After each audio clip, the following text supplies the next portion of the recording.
Hello everyone. Welcome back to my channel.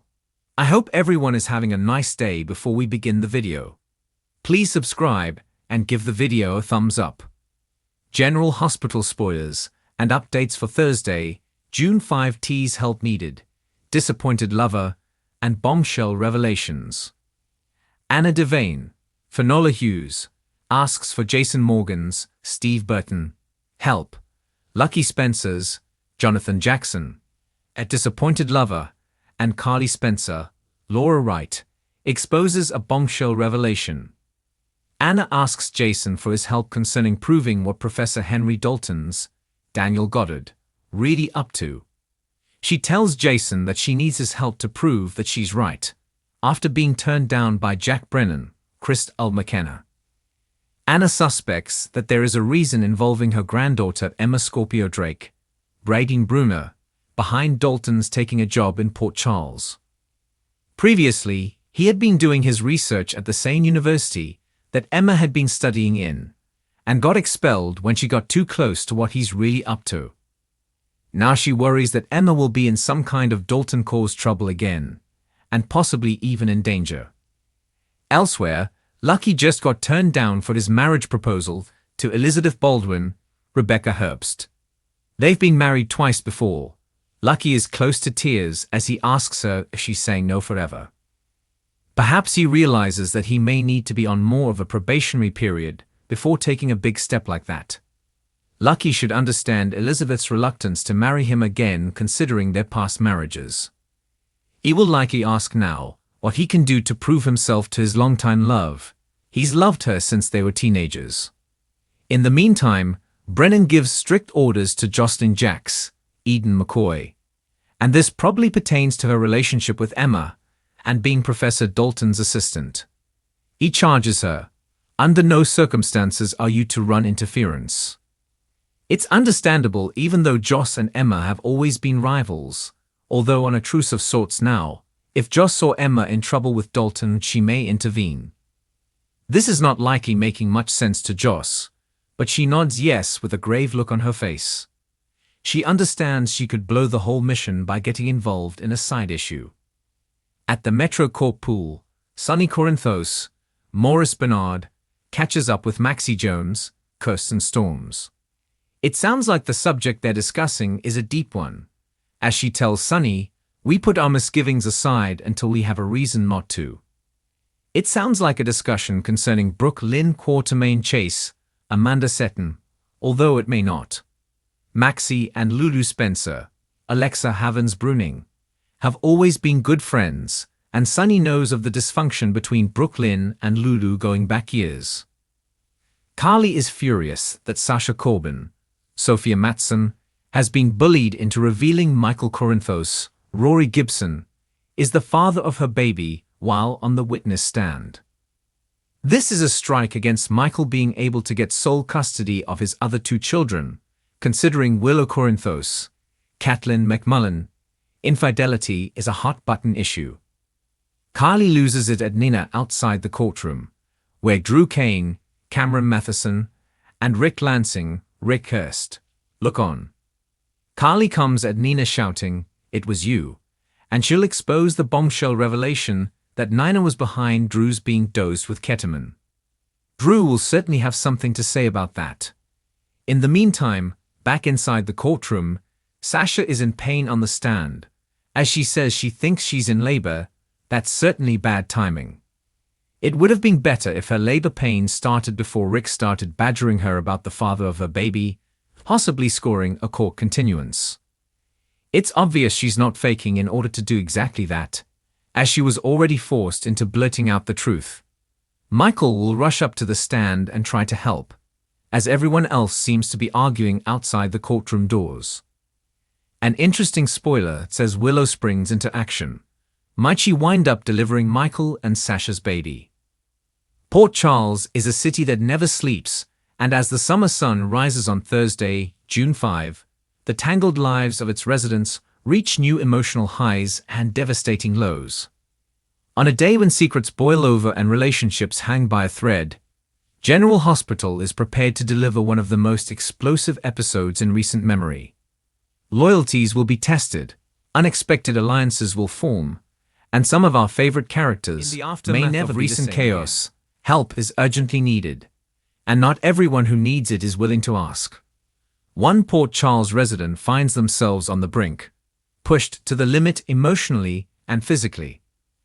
As tension builds in the Quartermain mansion, Brooke Lynn realizes that something is very wrong with her mother, Lois Cirillo. Lois, who has always exuded fierce energy and vibrant strength, seems distant, frazzled, and unable to hide her mounting anxiety. Brooke Lynn initially brushes it off, but when Lois nearly faints while pacing through the Quartermain foyer, it becomes undeniable. Lois needs help, and the longer she tries to hide what's really going on, the greater the risk she poses to herself and those around her.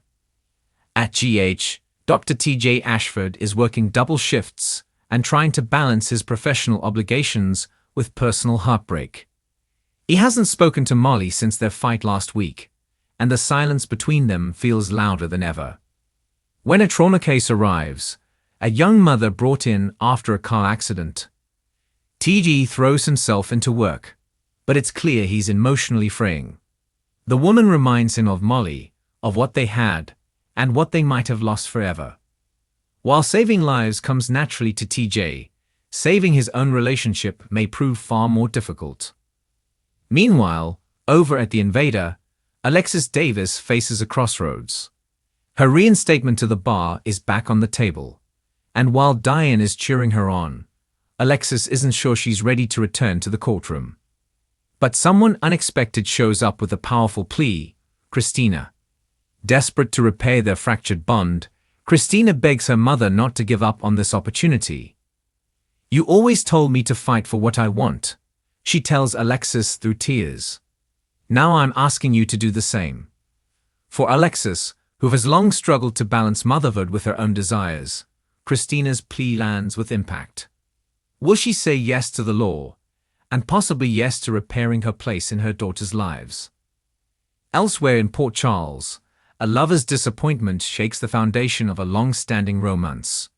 Finn's drinking is becoming a bigger problem than anyone wants to admit, but Elizabeth Weber can no longer ignore it. After trying to reason with him, support him, and stand by his side, Liz reaches her breaking point when she walks in on Finn passed out with Violet's school project ruined on the coffee table. It's not just a lapse, it's a pattern.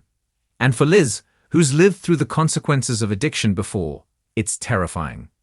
She confronts Finn with fury and heartbreak, telling him that she loves him, but she can't raise her boys, and Violet, while constantly worrying about what state he'll be in.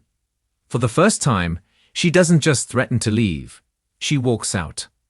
At the Metro Court, Sonny Corinthos is seated at a private table with Ava Jerome. Their relationship, once essy and volatile, has shifted into something strange: mutual protection, cautious friendship, maybe even reluctant trust. Ava reveals she has information he needs, but there's a price. She wants Sonny to use his resources to protect Avery, who she believes is being followed. Sonny narrows his eyes, wondering if Ava is being paranoid, or if there's a real threat that she's not fully disclosing. Ava leans in and whispers a name. Sonny stiffens, visibly alarmed. Whatever Ava just revealed, it's enough to pull Sonny fully into her world once again. Meanwhile, Nina Reeves finds herself spiraling after yet another argument with Willow. Her attempts to build a relationship with her daughter continue to backfire, and when Michael stops by Crimson to return a forgotten item, he takes the opportunity to confront Nina about her constant boundary crossing. "You don't get to rewrite history just because you regret it," he says coldly. Nina tries to hold it together, but as soon as Michael leaves, she breaks down in her office, shaking and sobbing.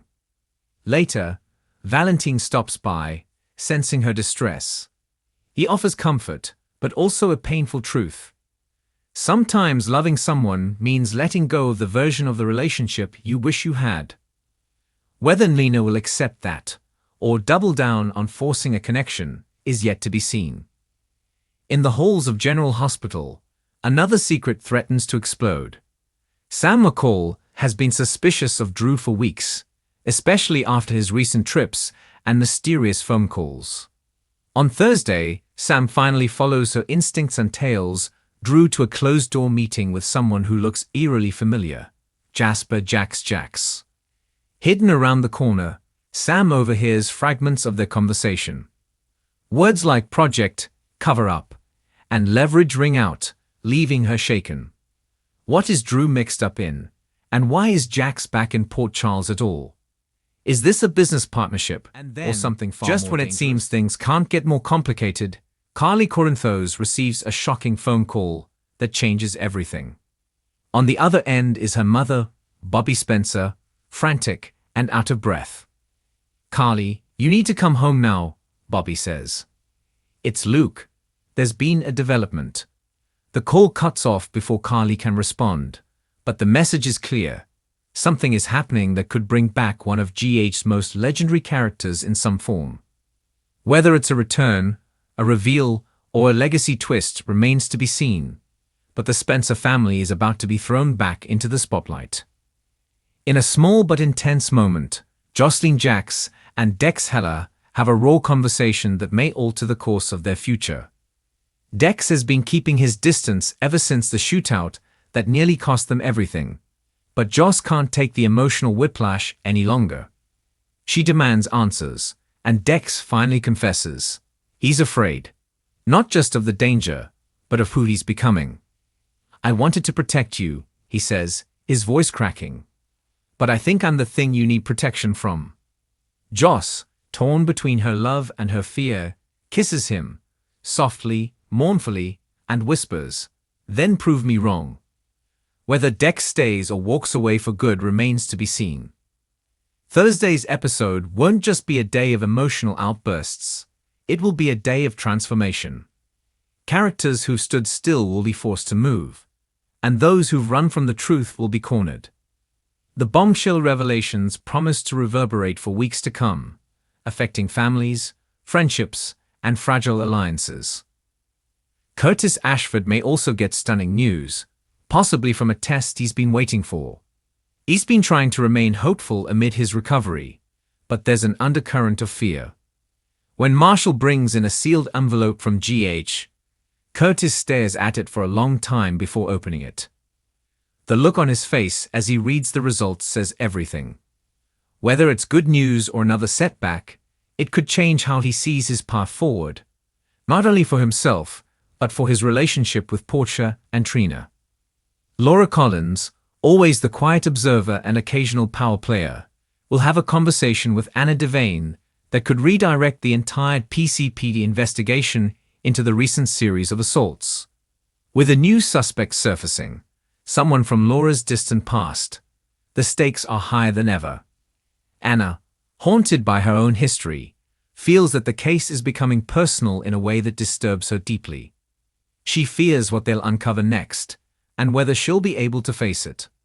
And lurking just beyond it all, someone is watching.